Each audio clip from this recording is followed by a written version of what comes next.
বিসমিল্লাহির রহমানির রহিম। সমস্ত প্রশংসা সেই মহান আল্লাহ পাকের এবং লক্ষ কোটি দরুদ ও সালাম সেই রাসূলের উপর। বিশ্বের সকল মানব জাতিকে আমার আন্তরিক সালাম। আসসালামু আলাইকুম ওয়া রাহমাতুল্লাহি ওয়া বারাকাতুহু। আজকের আলোচনা সুন্নতি সালাতের বিষয়বস্তু। আসলে সেই সুন্নত সালাত বা সুন্নতি অস্তিত্ব কি?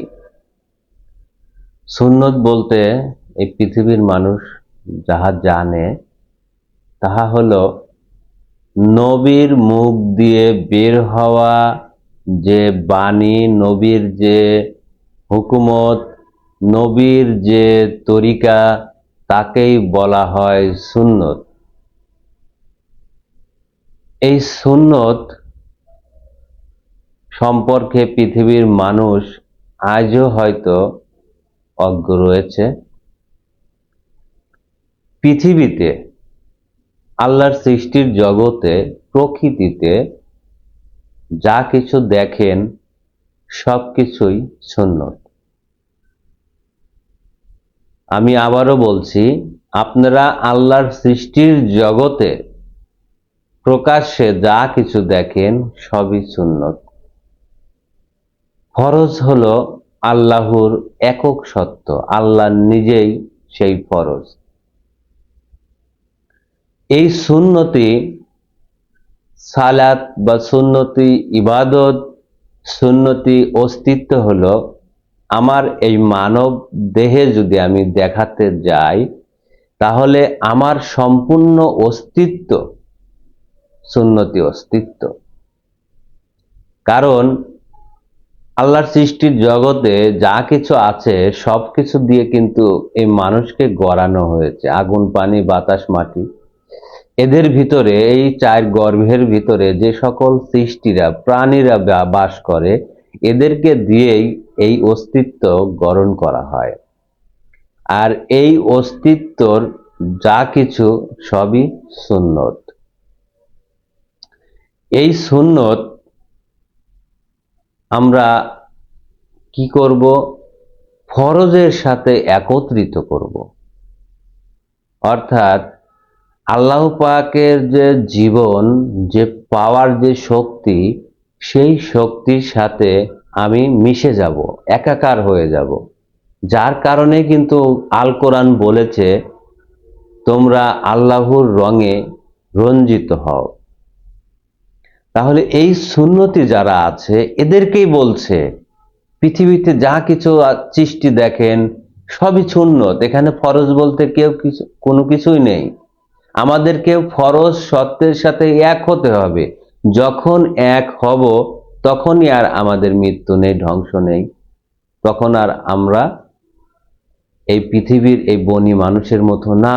আমাদেরকে আল কোরআনিক ভাষায় মুমিন বলা হবে, মুসলমান বলা হবে এবং নফসে মুতমাইনা বলা হবে। এই মানুষগুলোর কখনো মৃত্যু হয় না। এরা দেহ চেঞ্জ করে, কিন্তু প্রকৃতপক্ষে এদের মৃত্যু হয় না, কারণ আত্মার কখনো মৃত্যু নেই। তাই আমরা যারা সুন্নতি জীবন নিয়ে পৃথিবীতে মানব জন্ম পেয়েছি, তারা সেই সুন্নতি জীবনগুলোকে পবিত্র করার ভিতর দিয়ে মূল যে আল্লাহর যে সত্য আছে, ফরজ সত্য, সেই ফরজ সত্যের সাথে আমাদের একত্রিত হতে হবে। এটাই হলো সেই সুন্নতি সালাত বা সুন্নতি পরিচয়ের বিষয়। এই সুন্নতি সালাতকে কায়েম করার জন্য আমাদেরকে ফরজের সঙ্গ নিতে হয়। কারণ ফরজ সত্য হলো পবিত্র সত্য, আর সেই পবিত্র সত্যের সাথে যখন আমি সংযোগ ঘটাবো তখন আমাকে সকল মিথ্যা, অসৎ, অপকর্ম, অন্যায়, বিন্যায় সকল অপকর্মকে ত্যাগ করে তওবা করে ফিরে আসতে হবে সেই ফরজ সত্যের কাছে। তারই ফরজ সত্য সেই হুকুম, জীবন ব্যবস্থা আমি যদি গ্রহণ করে মেনে নিতে পারি এবং ফরজকে যদি আমার ডাকে যদি সে সাড়া দেয়, তাকে যদি বন্ধু হিসাবে আমি একত্রিত করে নিতে পারি, তাহলে আমি বেঁচে যাব, সকল মানুষ বেঁচে যাবে। এটাই হলো ধর্ম মানার পলিসি, সিস্টেম। এভাবে আমাদেরকে ধর্ম মানার ভিতর দিয়ে নিজে পূর্ণ একটি অস্তিত্ব ধারণ করতে হবে। তাহলে নিশ্চয়ই বুঝতে পারলেন সেই সুন্নতে সালাত কি। কি সেই সুন্নত? পৃথিবীতে যা কিছু দেখেন সবই সুন্নত, এখানে ফরজ বলতে কোনো কিছু নেই। আর এগুলো সবই নবীদের, সবই রাসূলদের, এগুলো সবই রাতের গর্ভে বাস করে। এগুলো কখনোই দিনের সত্য না, সব রাতের সত্য। সবই মায়ের গর্ভে বাস করে। দেখেন, পিতার ভিতর থেকে যখন একটি নফস বা শুক্রকীট যখন যায়, তখন মায়ের গর্ভে বিশ্ব ব্রহ্মাণ্ডের সকল কিছু ওখানে দেওয়া আছে। ওখান থেকে মা আমাদেরকে এই অস্তিত্ব গড়ন করে দেয়।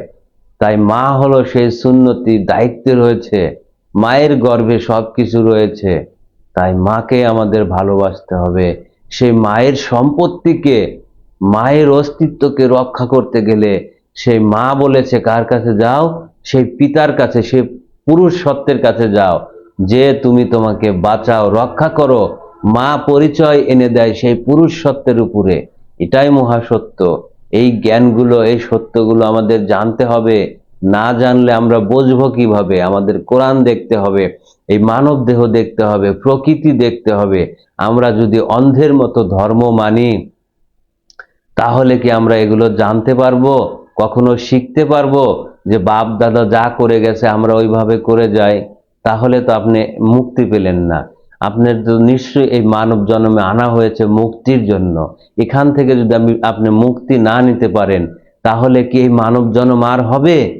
আপনি যে সুন্দর জীবন পেয়েছেন, জীবন ব্যবস্থা পেয়েছেন, মুক্তির স্বাধীনতা পেয়েছেন, এই স্বাধীনতার জীবন থেকে স্বাধীনতা যদি লাভ না করতে পারেন, তাহলে আপনাকে আবার পুনরায় সেই সৃষ্টির জীবনে, আযাবের জীবনে নিক্ষেপ করা হবে।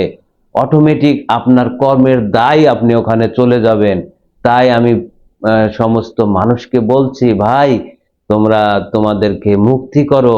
মানব জীবনে এসেছো তোমরা মুক্তি নেওয়ার জন্য। এখান থেকে তোমাদেরকে মুক্তি নিতে হবে। আর এই মানব জন্ম হবে না। আর এই সুন্দর এই আখলাক চরিত্র, এত সুন্দর শান্তিময় জীবন আর পাবে না যদি হারিয়ে ফেলো। আশা করি আমার এই বক্তব্যগুলো আপনারা গভীর মনোযোগ দিয়ে শুনবেন। যদি ভিডিওটি ভালো লাগে অবশ্যই আমার চ্যানেলটি সাবস্ক্রাইব করবেন, লাইক করবেন, অবশ্যই ভিডিওটি শেয়ার করে দিবেন। এই বলে আমি আমার বক্তব্যটা এখানেই সমাপ্তি করছি। সুবহানাল্লাহি ওয়া বিহামদিহি, সুবহানাল্লাহিল আযীম। আসসালামু আলাইকুম ওয়া রাহমাতুল্লাহ।